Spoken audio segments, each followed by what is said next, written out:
एक चोर था गोवर्धन डाकू, बहुत नामी डाकू था। बिल्कुल सरल उदाहरण में तुम्हें बताया है। तो एक दिन राज कर्मचारियों ने उसका पीछा किया और वो भागा, घोड़ा भी छोड़ दिया, पैदल भागा। तो एक जगह देखा बहुत सत्संग हो रहा था, कथा हो रही थी।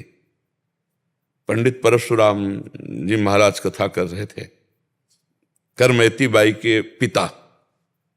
ये प्रमाणित कथा हम आपको बता रहे। तो उस सभा में घुस गया। तो राज कर्मचारी आए, सोचा सभा में चोर कैसे हो सकता है, यहां तो चोर घुसने का अब उसको पाया ही नहीं।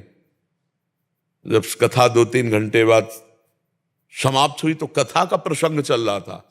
वृंदावन में श्री बांके बिहारी लाल को आज यशोदा मैया ने सोने की करधनी, सोना, वो तो चोर आदमी, करधनी सोने की। भगवान श्री कृष्ण चंद्र जी को बांके बिहारी को कह के पुकार। 8 वर्ष की अवस्था है, मैया ने सोने की लकुट दी, सोने का।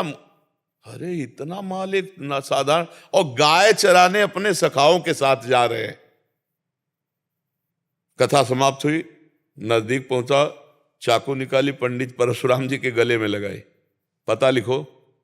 ये जो इतना धनी बालक का वर्णन कर रहे थे, पता लिखो। उन्होंने देखा तो उनका डाकू है जो मेरा नाम सुन करके भयभीत हो जाते हैं, हमारा नाम गोवर्धन डाकू है। कहा भैया इतनी तुम्हें जल्दीबाजी क्या है?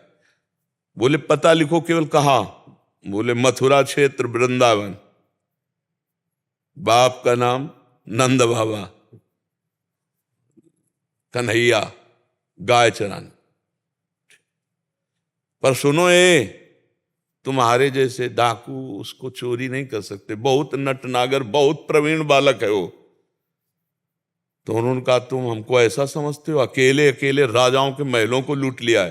बोले फिर भी नहीं लूट सकते, बहुत प्रवीण है। तो उनका कसम खाता हूं, जब तक उसे लूट नहीं लूंगा तब तक पानी नहीं पीऊंगा। परशुराम जी ने सोचा भगवान की अपार कृपा इसके ऊपर, पता नहीं क्या लीला होने वाली इसके ऊपर। उन्होंने कहा सुनो, हमारी तरफ से माखन मिश्री ले लो, जब तुम्हारा बस ना चले तब माखन मिश्री उसे खवा देना। हाँ ये बात भी ठीक है, बच्चा है, फुसला के काम चल जाए तो मारना काहे को पड़ेगा। माखन मिश्री फेंट में बांधी और कहा कसम खाता हूं जब तक उसे लूट नहीं लूंगा तब तक मैं पानी नहीं पीऊंगा। पर नाम क्या बताया तुमने?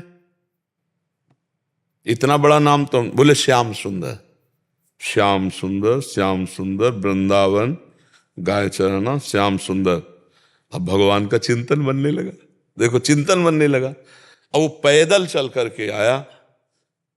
अब एकांत में जहां गाय चरते तो पूछते श्याम सुंदर की गौएं कौन है? बोले सबे हैं, ये ब्रजमंडल है, हर गौशाला भगवान के नाम की है। नहीं, बोले वो जो यशोदा मैया ने श्रृंगार करके चराने में, बोले वो तो कथा में लिखा है, प्रकट में थोड़ी अब रह गया। अरे बोले नहीं, पंडित जी झूठ नहीं बोल सकते। हम लोग चोर डाकू झूठ बोल सकते हैं, पंडित थोड़ी झूठ बोल सकते हैं। भगवान तो है ना, वो अपने भगवान को मतलब श्याम सुंदर है ना। अब एकांत में विकल हो गया और कहा अगर कोई ईश्वर है तो मुझे श्याम सुंदर से मिला दे, क्योंकि मैंने कसम खाया है बिना लूटे पानी नहीं पिएंगे। इतने में आवाज आई एक ग्वारिया पर, ए श्याम सुंदर तुम्हारी गाय इधर जा रही।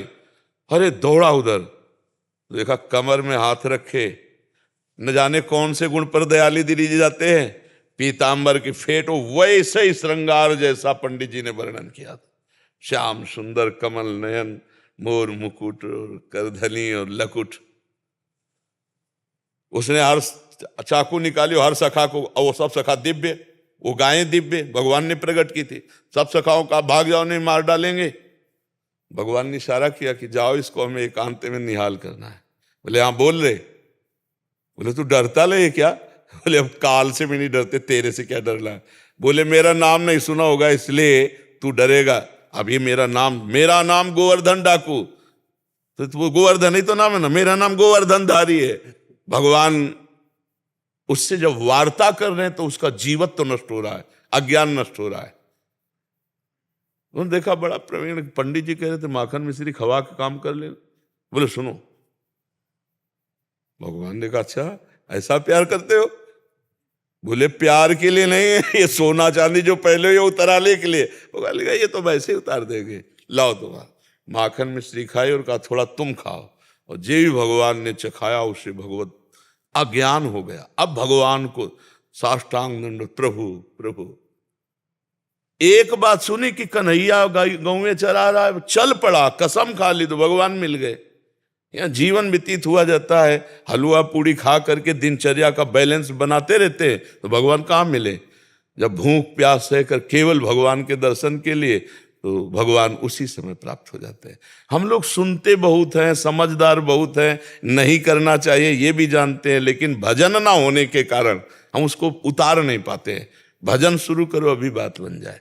नाम जप करो और निश्चय करो कि मुझे इस मार्ग में चलना है, तो पापाचरण नहीं करना है, गंदी बात नहीं करनी, किसी को दुख नहीं देना, किसी का अहित नहीं करना, तो मंगल शुरू हो जाए। अभी दिव्यता आने लगे अंदर, अंदर की दिव्यता, ये बाहर शरीर का राग छूट जाता है। समझ पा रहे आप?